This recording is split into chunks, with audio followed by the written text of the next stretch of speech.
Welcome to Diving Deep with Deepak and Darrah, where we make the deep relatable and translatable into your life. You talked about when the passion and the enthusiasm for sex goes away in, let's say, a longer-term relationship.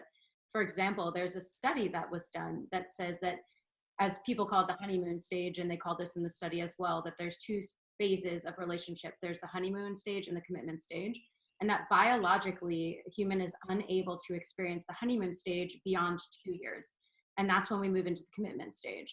And that the study demonstrated that once you're in the commitment phase, that's typically where many couples are engaged or married. So they often blame, to your point, the marriage or the engagement as the reason for that, when really it's this biological or evolutionary almost change in our hormones.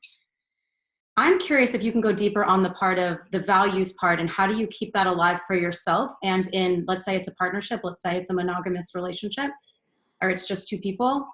What is your reaction or response to helping people keep that a vital part of their life and their relationship even beyond that 2 years? Yeah, first of all, I think sometimes we give too much importance to the sexual experience as part of the overall relationship. It's one aspect, very important aspect. But if it begins to diminish or fade, then it's also okay, as long as you're still committed to the love and the intimacy of that. And if you are, then when it's appropriate, it surfaces. But I think in this culture that we are in, people are obsessed with it too. I mean, and that creates other issues. It's part of your life, but so is ice cream, or a beautiful sunset, or going to the theater, or seeing a movie, or reading a good book, or going in nature. And the more you share those values with the person, the more intimacy, the better the sex. Yeah, and I think the more we keep it taboo and behind closed doors and aren't having honest conversations, the more that it generates that anxiety for people, because they're comparing to projected images of what perfection in that arena looks like, as opposed to what really is truth and what really is for they and their relationship. Yeah. It's again, expectations. People in sex have expectations about performance. How am I doing? Or they have expectations about other values. Do you love me? That's a very frequent question people ask. Or how did I do?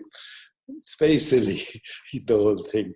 It's an overemphasis on a thing that's part of our life, just like everything else is.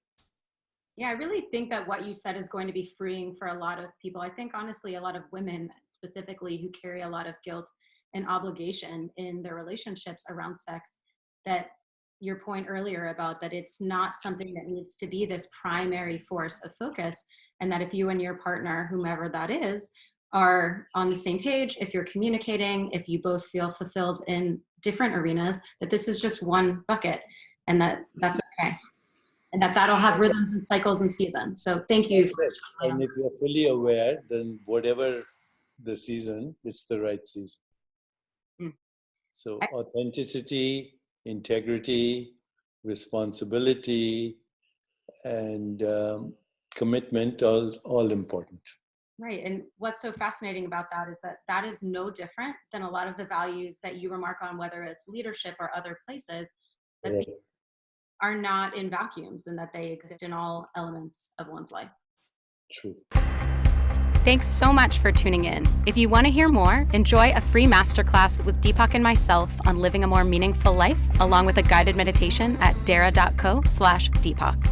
You can also subscribe to our channels, comment below, let us know what you loved, what you'd love to hear more of, or follow us on Instagram and Twitter, where we'll share daily knowledge droppings at Deepak Chopra and at Darrah B. See you next time.